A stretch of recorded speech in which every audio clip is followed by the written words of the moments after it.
Today, ನಾವೆಲ್ಲ Bangalore development metro region ವತಿಯಿಂದ world class growth hub ಮಾಡಬೇಕು ಅಂತ ಹೇಳಿ ಈಗಾಗಲೇ ನಮ್ಮ ಪ್ರಯತ್ನಗಳು ಸತತ 3 ವರ್ಷದಿಂದ ನಡ್ಕೊಂಡು ಬರ್ತಾ ಇದೆ. ಐ ಥಿಂಕ್ ಲಾಸ್ಟ್ 3 years ಅಲ್ಲಿ ಬಹುಶಃ ಬೆಂಗಳೂರಿಗೆ ಮತ್ತು ಬೆಂಗಳೂರು ಸುತ್ತಮುತ್ತಲಿಗೆ ಒಂದು ರೆಕಾರ್ಡ್ ಸ್ಥಾಪನೆ ಮಾಡುವಂತ ದಾಖಲೆ ಸ್ಥಾಪನೆ ಮಾಡುವಂತ ಒಂದು ಫೈನಾನ್ಷಿಯಲ್ ಸ್ಟ್ರೆಂತ್ ಅನ್ನ ಬೆಂಗಳೂರಿಗೆ ಮತ್ತು ಬೆಂಗಳೂರು ಸುತ್ತಮುತ್ತಲು ಕೊಟ್ಟಿದ್ದೇವೆ. PM ನಮ್ಮ Bengaluru metropolitan region per capita income 8.850 ಇದೆ. ಬೇರೆ ಕಡೆಗಿನ ಡಬಲ್ ಇದೆ.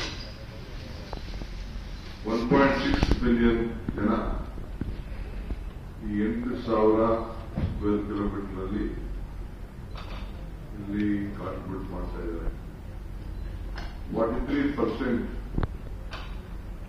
ನಮ್ಮ GSDP ಅದು ಕೂಡ ಇವತ್ತು ಇಲ್ಲಿ ಕಾಂಟ್ರಿಬ್ಯೂಟ್ ಆಗ್ತಾ ಇದೆ. ಸೊ ಇಲ್ಲಿ ನಾವು ಇದಕ್ಕೆ ಬೆಂಗಳೂರಿಗೆ ನಾವು ಹೊಸ ರೂಪ ಕೊಡಬೇಕು, ಇನ್ನ ಶಕ್ತಿ ಕೊಡಬೇಕು.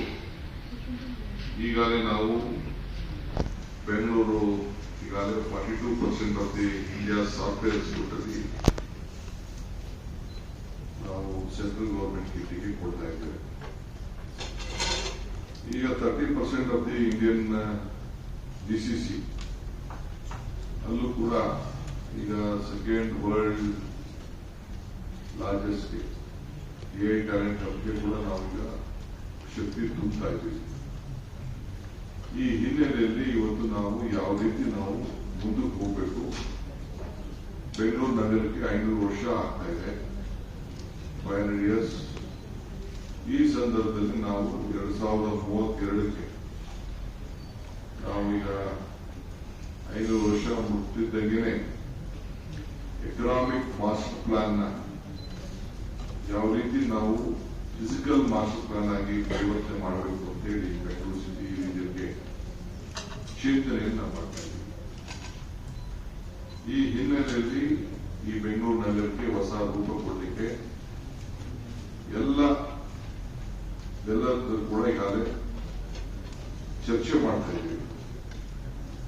So physical master plan will be basis on the economic plan. ಇದು ನಾವು ನಮ್ಮ ಮೂಲ ಉದ್ದೇಶ. ಸೊ ಬೆಂಗಳೂರು ಎಕನಾಮಿಕ್ ರೀಜನ್ ಇದು ನಮ್ಮ ಬೆಂಗಳೂರು ಮೆಟ್ರೋಪಾಲಿಟನ್ ರೀಜನ್ ಜೊತೆಲೆ ಒಟ್ಟು ನಾವು ಇದಕ್ಕೆ ಒಂದು ದೊಡ್ಡ ಮಾಸ್ಟರ್ ಪ್ಲಾನ್ ಮಾಡ್ತಾ ಇದ್ದೀವಿ. ಎಲ್ಲಿ ಉದ್ಯೋಗ ಇರಬೇಕು, ಎಲ್ಲಿ ಟೂರಿಸಂ ಇರಬೇಕು, ಯಾವ ರೀತಿ ಇಂಡಸ್ಟ್ರೀಸ್ ಎಲ್ಲಿರಬೇಕು, ಹೌಸಿಂಗ್ ಎಲ್ಲಿ ತರಬೇಕು, ಮುಂದಕ್ಕೆ ಟ್ರಾನ್ಸ್ಪೋರ್ಟೇಷನ್ ಬಗ್ಗೆ ಏನು ನಮ್ಮಲ್ಲಿ ಎಲ್ಲ ಕಡೆನೂ ಇದೆ.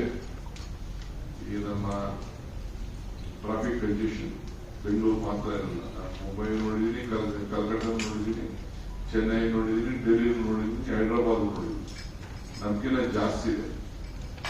ಬಟ್ ನಾನು ಅದ್ರ ಬಗ್ಗೆ ಕಂಪ್ಲೇಂಟ್ ಹೇಳ್ತಾ ಇಲ್ಲ. ನಾವು ಇದನ್ನು ಯಾವ ರೀತಿ ಸಲ್ಲಿಸಬೇಕು ಅಂತೇಳಿ ಈಗಾಗಲೇ ಅನೇಕ ತೀರ್ಮಾನಗಳನ್ನು ನಾವು ಮಾಡಿದ್ದೇವೆ. So almost more than 2 lakh crores ನಾವು ಇನ್ವೆಸ್ಟ್ಮೆಂಟ್ ಮಾಡಲಿಕ್ಕೆ ಸುತ್ತಮುತ್ತ ಈಗಾಗಲೇ ಸೇರಿಕೊಂಡಿದ್ದೇವೆ. ಸ್ಟೇಜ್ ಬೈ ಸ್ಟೇಜ್ ಪ್ರಾರಂಭ ಆಗ್ತದೆ. ಆದ್ರೆ ಮುಂದಕ್ಕೆ ಏನಾಗಬೇಕು, ಎಕನಾಮಿಕ್ ಮಾಸ್ಟರ್ ಪ್ಲಾನ್ ಯಾವ ರೀತಿ ಬರಬೇಕು ಅಂತೇಳಿ with data driven stake holders ಜೊತೆ ಚರ್ಚೆ ಮಾಡಿ ನಮ್ಮ ಅಧಿಕಾರಿಗಳು ಅವರ ಜೊತೆ ಸಂಪರ್ಕ ಇಟ್ಕೊಂಡು ಪ್ಲಾನ್ ಮಾಡಲಿಕ್ಕೆ ನಾವು ಅವರಿಗೆ ಫಿಸಿಕಲ್ ಮಾಸ್ಟರ್ ಪ್ಲಾನ್ ಮಾಡಲಿಕ್ಕೆ ಅವರಿಗೆ ತಿಳಿಸ್ತಾ ಇದ್ದೇವೆ. ಸೊ ಇದಕ್ಕೆ ನಮ್ದೇನು ಆರ್ಥಿಕವಾದಂತ ಪ್ರೋತ್ಸಾಹ ಇರುವುದಿಲ್ಲ. ಬಟ್ ಮಾನಸಿಕವಾಗಿ ನಾಟ ಕೊಟ್ಬಿಟ್ಟು ಅವ್ರಿಗೆ ಇದಕ್ಕೆ ಫಂಡ್ ಮಾಡಕ್ಕೆ ಬೇರೆ ಮುಂದೆ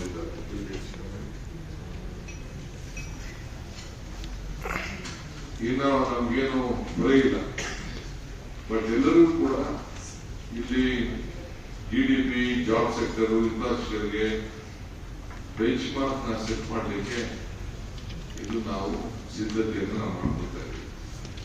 ಸೊ ಅದಕ್ಕೆ ಇವತ್ತಿಲ್ಲಿ ಪವರ್ ಡಿಪಾರ್ಟ್ಮೆಂಟು, ನಮ್ಮ corporations, water, urban development, planning, ITBT, commerce and industries ಎಲ್ಲರೂ ಕೂಡ, ಆಮೇಲೆ ಏನು ಇಂಪಾರ್ಟೆಂಟ್ ನಾಗರಿಕರಿದ್ದಾರೆ ಅವರ ಅಭಿಪ್ರಾಯ ತಿಳಿಸ್ಬೇಕು ಅಂತಿದ್ದಾರೆ, ಅವರು ಕೂಡ ಕೆಲವೆಲ್ಲರೂ ಕೂಡ ಇನ್ವಾಲ್ವ್ ಮಾಡ್ಕೊಳ್ತಾ ಇದ್ವಿ. ಎಲ್ಲರ ಸಜೆಷನ್ಸ್ ಕೂಡ ನಾವು ಪಡ್ಕೊಳ್ತಾ ಇದ್ದೀವಿ. ಸೊ ಇವತ್ತು ಇದೊಂದು ಏನು ಈ ಒಂದು ತೀರ್ಮಾನ ತೆಗೆದುಕೊಂಡಿದ್ದೇವೆ, ಮುಂದಕ್ಕೆ ಒಂದು ಬೆಂಗಳೂರಿನ ಮೆಟ್ರೋ ರೀಜನ್ ನ ವರ್ಲ್ಡ್ ಕ್ಲಾಸ್ ಗ್ರೋತ್ ಹಬ್ ಮಾಡಲಿಕ್ಕೆ ಏನು ಒಂದು ತೀರ್ಮಾನ ಮಾಡಿದ್ದೇವೆ, ಅದಕ್ಕೆ ಇವತ್ತು ಒಂದು ಹೊಸ ರೂಪವನ್ನು ಕೊಡ್ತಾ ಇದ್ದೇವೆ. ಈಗ ಮಾಡ್ತಾ ಇರೋ ಜೊತೆಗೆ ಮುಂದಕ್ಕೆ ಒಂದು ಪ್ಲಾನ್ ರೀತಿಯಲ್ಲಿ ಮಾಡಬೇಕು ಅನ್ನೋದು. We are competing with Tokyo, Japan,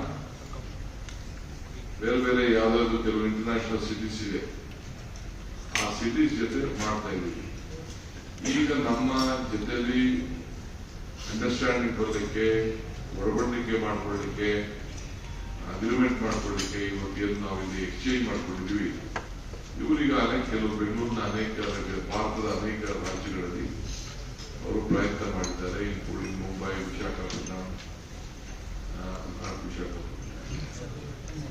Visakhapatnam, Pune, Varanasi ಇದೆಲ್ಲ ಪ್ರಯತ್ನ ಮಾಡಿದ್ದಾರೆ. ಸೊ ಇಲ್ಲೂ ಕೂಡ ನಾವು ಅದಕ್ಕೆ ಅವ್ರಿಗೆ ಅಗ್ರಿಮೆಂಟ್ ಸೈನ್ ಮಾಡಿದ್ವಿ. 4 ತಿಂಗಳು ಟೈಮ್ ಕೊಟ್ಟಿದ್ವಿ. Within 4 months they will come up. So ಇಲ್ಲಿ ಮುಂದಕ್ಕೆ ಏನೊಂದು ಇನ್ನ ಒಂದು ಹೊಸ ರೂಪ ಬೆಂಗಳೂರಿನಲ್ಲಿ ಕೊಡಬೇಕು, ಅದಕ್ಕೆ ಸಿದ್ಧತೆಯನ್ನು ಮಾಡ್ಕೊಳ್ತಾ ಇದ್ದೀವಿ. So I would like to instruct all my officers for here, ಎಲ್ಲ ಅಧಿಕಾರಿಗಳು ಯಾರು ಇದ್ದೀರಿ ಅವರಿಗೆ ಕೋಪರೇಟ್ ಮಾಡಿ, ಡಾಟಾ ಕೊಡಿ, ನಿಮ್ಮ ಅಭಿಪ್ರಾಯಗಳು ತಿಳಿಸಿ, ಭಾವನೆಗಳು ತಿಳಿಸಿ. ಸೊ ಬೆಂಗಳೂರಿನ ಯಾವ ದಿಕ್ಕನ್ನು ತೆಗೆದುಕೊಂಡು ಹೋಗಬೇಕು ಅಂತೇಳಿ